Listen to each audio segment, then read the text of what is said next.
Hey, what's up, you guys? My name is Mizzle. You watch my channel Mizzle 14, and I'm here doing another review of Iyanla Fix My Life. This time we're doing the stories of the Baileys, particularly Malorie Bailey, who is Cynthia Bailey's sister, and they from the Real Housewife of Atlanta. So it's another reality TV star episode, but this was really good because it shows more about different issues that people go through and how people get in relationships that they probably want or they feel in relationships or they try to figure out relationships as they go, and how somebody who don't know themselves get in relationships for so long and they lose themselves. They lose the part of themselves in a way that they don't know how to cope or how to do things after it's done, after it runs its course, if it's finished, if it ends. And this is the case with Mallory. Mallory's 37 years old right now, and she's 37 right now. I think 37 right now. 35. She was 35 when she married a guy named Chris Maxey, who's 27. After 2.5 months of dating, she got married with him. They been married for 12 years, and now they recently filed a divorce. So it was like, first right there is me, like two and a half months after the day you start getting married. That's way too quick. You don't know who he is yet. You don't know what he's about, how he reacts to things. You got married so quickly, so you jumped into a relationship and you jumped in the marriage board with him so quickly because of what? Now she says she's a person who likes to be in a relationship. She don't like to be alone. She needs to have somebody. She needs to find a man to complete her. So basically, that's like all the signs of somebody who don't know himself or who's like kind of broken, who insecure about herself, because you can't stand satisfied and being alone. You need somebody to complete you. You need somebody to fit your life so you won't be alone. It's like people who like that tend to stay in relationships, who tend to stay with people who get into bad relationships, know that is not healthy for them because the sake of not being alone. They so afraid of not being with someone, they would stick in a relationship, a toxic relationship, just to be with someone, just to say you had someone, so you won't have to go over you won't have to do things alone. You would do things in a fucked up relationship just because you could say you have a partner. So for Madeline's case, she said she did that because she liked to be in relationships, so she got into one with him. Now, she said she got one with him because she liked the potential that he have as a man and her thing. So Iyanla was like, what do you mean by potential? What do you mean by potential? She said, not quite, not there yet. She said, yes, something that's not happy right now. So she said, oh yeah, I like him. He got a nice personality. He was funny. He was good looking and everything, and I like that about him. She said, why you didn't marry him with those attributes? With that attributes that you stated now, instead of marrying for somebody that's something in the future that you don't know about. And she said, you know what, I did that because I feel like I could fix things. So I could fix him, or I could change him to the way that I want him to be. And that's a classic sign of being someone who's manipulative, and a classic sign who's somebody who's controlling. So much control because she probably don't have much control herself. So she decided to get relationship with someone to complete her, to make her the what she wants to be, to make her complete, to make her feel safe. So that's a classic sign of controlling, and that's a clear sign of people who got in relationships who's the relationship usually don't last or is not really good, because a lot of females does this. A lot, not just females. A lot of people feel like that they get in a relationship with somebody, especially mostly females, that they get a relationship with a man and they feel like they can change a man to what they want so you can have a healthy relationship or happy relationship. That's not going to happen, because no man, no matter who man you get with, don't want to feel like you can manipulate them or change them. It's like if the man wants to change, they would change on their own. It doesn't matter. Also on the flip side, a woman want to change, she want to change on her own. You can't make somebody change. They got to want to change for themselves. And the fact that you get in a relationship so you could change him, that means you're trying to control him. And then if you try to control him, then he might not want to be acceptive to the person you are or the person he got married to. And then he start going feeling that he not going to want to be with you because you got this controlling manipulation value attribute with yourself that is not healthy, and it's not good to be in someone with that with that controlling nature. So it's for you to say, for anyone out there who say they can change someone, that is not a good thing, because you can't change someone. You can't make them. You can't fix them. If you try to fix them, no, that's not the healthy process. Because right now you really try to direct their narrative. So you try to direct their characteristics. You try to direct their life, and it's not gonna happen. So she keeps saying, "Oh, I have, he got potential. I understand he could be a great husband, this and like that." So Iyanla asks her, "Why are you here?" Because every time she keeps saying that, she keeps saying her husband. Everything started with the whole conversation beginning of the episode. She mentioned him. She said, "Oh, he's this, that. I wanted him. I could fix him. I could do this. I could believe he got the potential. I could work things out with him, all that stuff, and I could do things for him, all that stuff." It was all about him. But why are you here? Why you reach out to Iyanla Vanzant? He's not here. So why are you reaching out? What is about you? So basically, it's like she needs to learn who herself is. She denying a part of herself, her being, to be in a relationship because she fear of being alone, and that she took so much of herself, took much of herself and be in a relationship for someone else, that she don't take much of her responsibility of herself, her self-worth. Because if you don't value yourself and you don't know who your self-worth is, you get into relationships not knowing things, and you just start accepting things because you haven't dealt with yourself, and you deal with things because that's more comfortable for you. That's what you probably was seen, or you probably learned, or you probably saw that happen to you. You probably mirror that aspect of yourself, the behaviors that you had learned from your childhood now to your adulthood. And if that's not being checked, then you can continue repeating the pattern. And it's like, I like how Iyanla does this with most of the episode. It's a family pathology that keep circling around, and people don't want to believe that, and don't want to accept that truth, that they're all repeating of what they have been seeing for generations. So so it was like that. And then Iyanla asked her, "What is the state of your marriage right now?" She said she don't know. She said, "What do you mean you don't know?" Because she said her husband cut her off for 5+ months, and she haven't had no communication from him. She said every now and then I get email, but it's hardly no communication from him. So Iyanla said, "How about the marriage is over?" It's basically, it's over, Malorie. It's no, what kind of self-worth you need to do, what kind of flags or whatever kind of thing you need to show that a man who cut you off, don't communicate with you, that marriage is over. He's done with you. He took you to the side. He cut you out his life. It's no matter what. He don't want to continue marriage with you. He don't want to be your husband anymore. It is done. So the fact that you think you could fix it, you could think you could change it, or you could do whatever you want to make him stay, that's not happening. He's already completely over from you, done from you, finished with you. So you need to start realizing about your self-worth and how you need to get out of this. What are you denying yourself? What are you not accepting? What are you holding in? What are you not telling that make us believe that you want to change? The only for you heal, you need to accept the fact that you need to go deep within yourself, Malorie, to figure it out. And not just Malorie, for anybody else who go in this situation that Malorie is going through. You need to figure out what exactly you want and what exactly you value. Who are you? Reflect your own self before you get in a situation like this. Because the fact that she doesn't know her state of marriage, it clearly signed that he cut her off, it shows something. So it was like,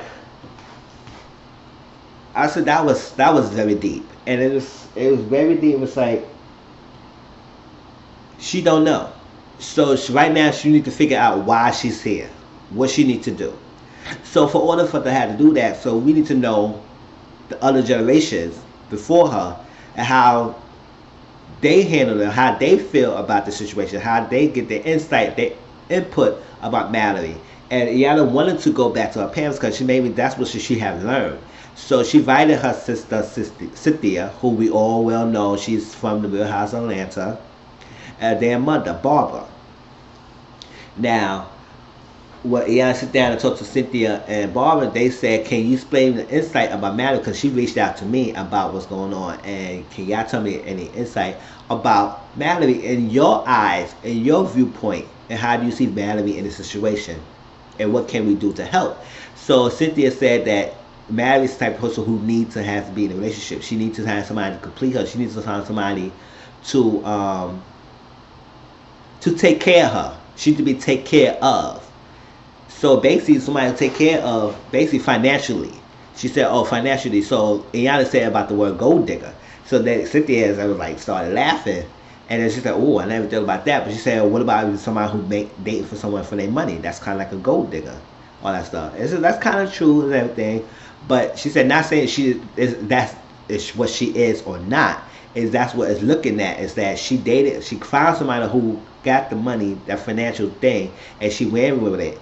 And it's kind of like, you could think about it, if she dated with somebody for 2.5 months, what have you learned about him that you could feel that you could be with someone other than his money?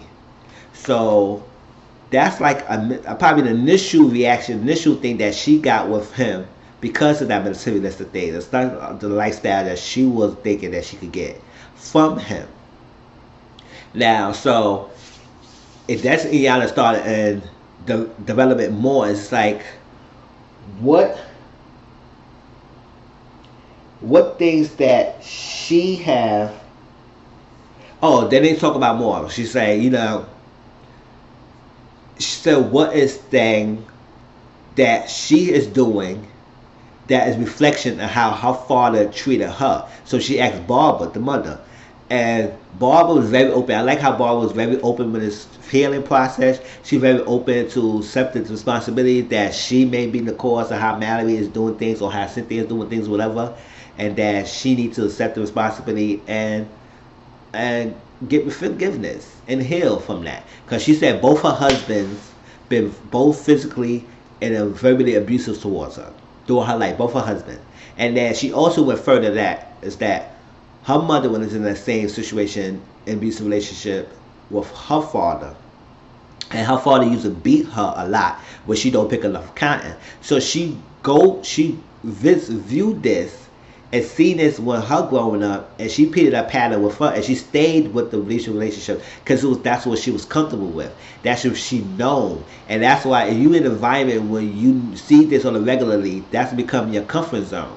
So you reach out and you latch on to people who are abusive, even though you know that's not right, because that's what you've been catered to, that's what you've been accustomed to. So her mother realized that she been a part of this abusive relationship, and that's why probably Malorie learned from her exactly how this is. And that if she don't break this cycle, and they don't break this cycle, then it could trickle down to Malorie's daughter. Madison was a beautiful young little daughter that she won't compete in a pattern, and that she would not be the victim of this pattern. And if it doesn't cut right here at the end of Malorie, then her Madison will repeat the same cycle that generations on top of generations have been going through. So Barbara says she understands, because she could say she got married when she was young. She got married when she was 17. No, she said she got married when she was 17 years old. And she didn't know no better because she got married 3 months into dating somebody that she knew. And so we was like, it clicked, like it was like, wow, Malorie got dated somebody for 2.5 months, and she got married with them. So they was like, well, how do you feel about the wedding? She said, oh, well, we was invited to the wedding. She got married real quick, and that let us know. And she didn't invite them to the wedding because she know that they was going to tell her the truth and to stop it. So she didn't tell us anything. And then they revealed that, oh, when she comes, when we talk to her, and we try to give her advice and everything, and she gets upset that when we tell her, she don't want to listen to us. And when she get upset, she does things. She said, what does she do when she get upset? She said she cut her off for months, and we don't hear from her. And after the couple of months, then we get back on terms, and she cut her off when we understand. She said, oh, just like the man does to her. So it's like, wow. She cut the people that loves her because they want the best for her to chase after somebody who's rejecting her. That's really deep, because it shows the pattern now. She got rejected by this guy, her husband, who don't want her anymore. And she keeps chasing and trying to see if she could fix it to make it better for her so she can stay in the relationship, but not notice that she not want to face the fact that it's over, it's done for her. And so they did an exercise and say, you know what, we need y'all to, this is the Malorie inventory, I need you to write things down as you was Malorie, and write a thing as honest as you can. Don't sugarcoat it, because she's Iyanla's like, she realized that the family doesn't communicate and listen to each other, or in fact they tell each other the truth as much. They're ready to heal from that. So we need to break that down so she could be able to understand, accept the honesty for the thing, and not get upset or get offensive or start cutting their family off like she has been doing. So they both was eager to do that. And I'm glad that they started getting more deep and trying to help Malorie in a sense to get where she needs to go. Now Iyanla went to talk to her daughter Madison and to see what she's seen. Because Madison's a teenage daughter, or I think she get late teenage or early 20s. And Iyanla was asking her about things, to tell her about the process, to tell her about her mother. And Madison seemed like she understands a lot of things. And so she said, tell me what you've seen in the relationship with your mother and your stepfather. And she said her stepfather been in her life since she was 10 or 11 years old, because she knows him and she's very comfortable with him, as I think. And she said that she realizes very disrespect and very miscommunication. And she said she also called out her mother, and I said that's really good, because usually usually children like to protect their parents and don't want to out their parents like that. But she kind of opened and said, you know what, my mother was not the innocent in this thing. And she said her mother don't take responsibility or how her part in the failure of their marriage, because it takes two for the marriage to fail, to get the divorce out. It takes two to marry, so it takes two to get divorced. So it's not just one-sided.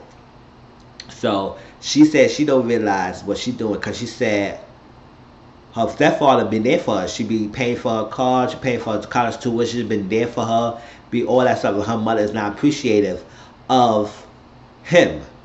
And since she's not appreciating him, she becoming selfish and started criticizing things and all that stuff. So she was like, do your mother appreciate other people like that? She does that. She said only maybe towards Chris, but outside she give her arm and leg for someone else. She said usually when it's a pattern like that, usually they are doing that to everybody else.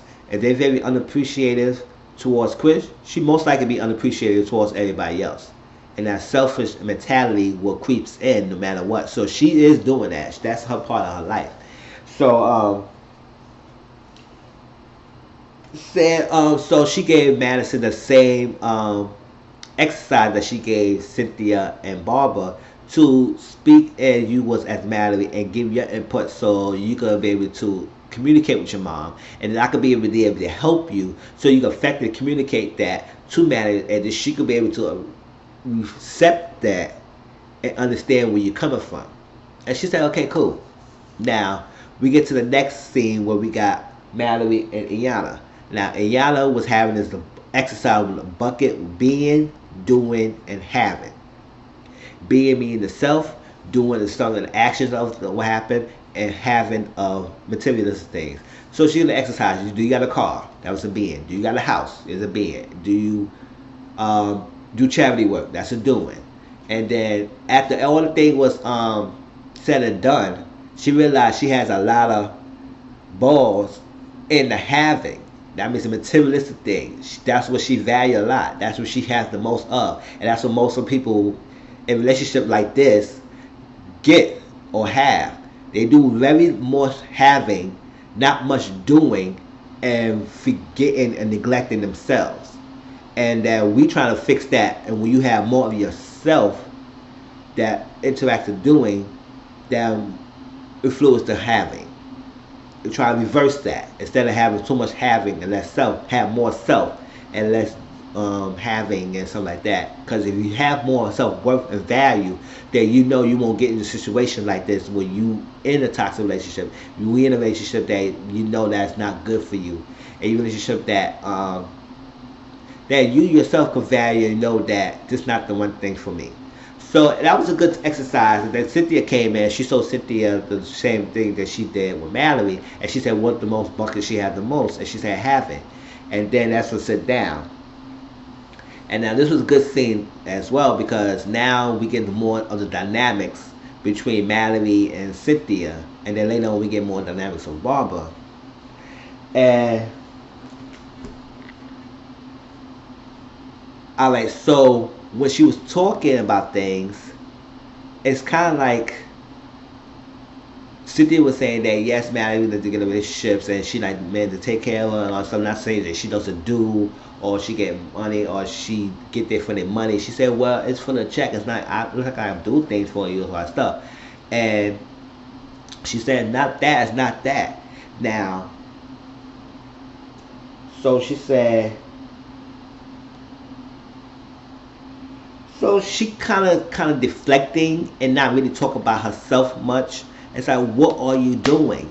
So it comes to the point that Iyanla said, what are you doing? What are your partners and boyfriends or whatever the relationships that is doing to say that you are not worth it? That you will continue to stay in a relationship with somebody who don't want you? What are you doing, Mallory? What are you denying part of yourself? Because this man don't want you. 5 months later, he not communicating with you. He's done with you, cut you off. So what are you doing? So it comes to the point that you have a husband that denies you. So you deny, as the husband denies you, you deny a part of yourself to be truthful to yourself that this not it. This not it. So what are you hiding, Mallory? You need to get something out there. Get yourself being what's worth. That you continue to stay in a relationship with somebody who don't want you. Who denies you. He cut you off. You done. So what are this? So she started breaking down, and then Cynthia was trying to hold her. And Iyanla was saying, no, let her sit in it. Let her get off on Cynthia. Get off of Cynthia. And I ain't take that as a like a push off, brush her off, and try and be rude. I think she want Mallory to really sit in, because if she get that console factor right away, you know when somebody crying and you want to console them right away. But sometimes it's best to let them cry out and let them think of it, especially when they haven't been denying themselves and not reflecting on themselves. She will start the way to get out of it. She said, oh, you consoling me? She said, yeah. She was trying to think things to get out of that. I said, no, let her sit in it and let her really get deep in herself. Let her know what her value, what she needs to hear. Let her reflect, get it out. Stop holding this in, because she said when she angry, when she's sad, she bottles the stuff in, and that's not good. That's what she been doing. She was doing that. That's what she had a couple of balls in doing. She been doing that. She been keeping the stuff in, bottling the stuff in. Now, when it came to Soul and Done, she explained some stuff that was like, was revealing. She said she's very exhausted. She said she exhausted to trying to make things work with this guy, and it's not happening. Yes, it's over. Like, she's like putting so much energy trying to make it work when he continually denies you and miscommunicating with you and cutting you off. And she said she feel she's in the shadow of her sister. Now that's what now most coming from, because she felt like she had a life without, before she got in the show with Real House of Atlanta. Because when we first met Malorie, that's when we in Cynthia Real House of Atlanta. That's when we first met Malorie. And she said when she ever see she go out, her self-identity is not, oh, you Malorie Bailey? No, her self-identity is, oh, you Cynthia Bailey's sister? And that's all she works. So she don't want to be known as Cynthia Bailey's sister. Even though she is Cynthia Bailey's sister, she want to be as Malorie Bailey. And she want that self-identity back, not be defined under her sister's shadow. She always feel like she on her sister's shadow growing up. And then she said, you know what? It's like, it wasn't like that. It was like that way before she got into television. She was always her sister's shadow for a long time. And then it revealed that Cynthia make decisions for her. What she need to do, her first day or first thing with decisions or stuff like that, marriage or stuff. She said her sister made a lot of her decisions for her. So she really had much decision making for herself, because it was always been made for her, and because she always in her shadow. Because I guess they're like 11 months apart or something like that. So they 11 months apart or 11 years apart. I think 11 years apart. And so, because Cynthia, she's 50 and they married 37. Yeah, kind of like 11 years. And so she always been her sister's shadow. And Cynthia always made her choices for her. So she never understand how to think for herself because things was done for her. So that's just like that's wild because now we see more of what Mallory's doing. It's like she really can't really deflect on herself because things been happening for her. It just been doing. It's like so that's what it feel like she need to be controlling because she don't have control. She always had somebody to tell her things and tell her things. So when she got one tell her things or make decision for her. So when she got with her husband after 2 months dating, she thought she could fix him because she could have the control of the things that she wasn't able to have control for herself. So she could control someone else and be manipulative because she lost that control for herself. So I see why she's trying to get and trying to hold on to this and trying to hold on to the man because she wanted to be able to hold on and fix him so she could get the satisfaction in the relationship that she wants, and that's not healthy, and that's what she's trying to break it out. So yeah, so she gotta feel it, and when she thinks she gotta feel it, and when she feels she gotta think that and brings it out there so she can heal. So the last little scene, they had all the generations together. Barbara the mother, Cynthia, Malorie the sisters, and then Madison. And we got more of the deep of the situation is that Malorie and Cynthia saw the abuse when they growing up. They seen this happening, and Barbara says she kind of upset that she allows this to happen, and she still asks for forgiveness for failing to help her daughters, or failing to get out of this, so her daughters won't be able to see this or repeat the pattern because she been like that, and she been taught like that. She sees like that, and she been going with that, and she didn't know exactly what the real is, the deal is, and exactly is everything was about him, and was thinking is abusive. It was following his steps, so she wasn't her self worth and her brings her daughter. She wasn't there for that so much. So she apologized and she said, you know what? She asked for forgiveness, and then it was coming about. She said, you know what? I realized I've messed up as a mother, and I need to take my reign back as a mother. So Cynthia, you are fired of being the boss. He's fired of being the head of the family, and I don't need you to be the head of the family. I can take that thing back. And Cynthia said, you know what? I want to believe that, but I don't think it's not gonna happen because I've been in this role for so long. Because Cynthia been in that role maker as the mother who make decisions, who try to hold the family together, and that wasn't her responsibility to do that. But it seemed like she wasn't given that role. It's like she took it in that role because she didn't have the person there to guide her, because she had to be the person to be the role model because her mother wasn't there for herself and she wasn't healed from that. So it was like that. I was like, wow, that's something that needs to happen because now we get that the mother could be the mother and shows and kind of change the dynamics of the family. Cynthia don't have to be the mother head anymore. She don't have to control. Maybe that's why she may feel the way how she is, the stuff that she was going through with Peter and all that stuff like that, because she always wanted to be the fixer for everyone else and fix everything else, but when it came to her, she can't fix her own thing. And maybe because she needed somebody to help her, but she didn't have that support because she always was the support, was the provider. She couldn't get the provider help for herself.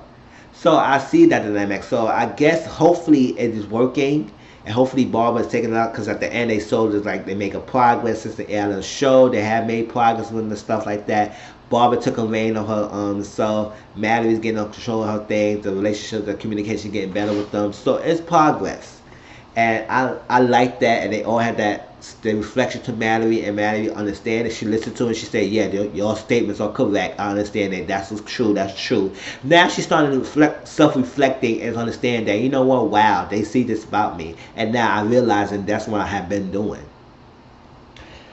So generally, the moral of the story, get clear of who you are. If you get clear of who you are, then a lot of stuff that you're going through, it'll be progressive towards a better you, not regressing of the hurt you or whatever path you trying to go in backwards. You always go forward. So if you know who you are, you won't be in a situation where you don't need to get somebody who influences you in a bad way. You won't be in situations who might be toxic. You won't be in situations who abusing you. You could be alone. You could be single if you're somebody who's there. You could be single and not be settled for relationships just because you want to be in relationships. Know who you are, and then nobody can take that of your individuality. And that's what I got from Iyanla in this episode. It was nice. It was a good episode. I really loved it. I really enjoyed it. I hope everybody get enough out of this. Please like, comment, subscribe to my channel. Also share your comments and your experience down below. And I'll talk to you all later. Peace.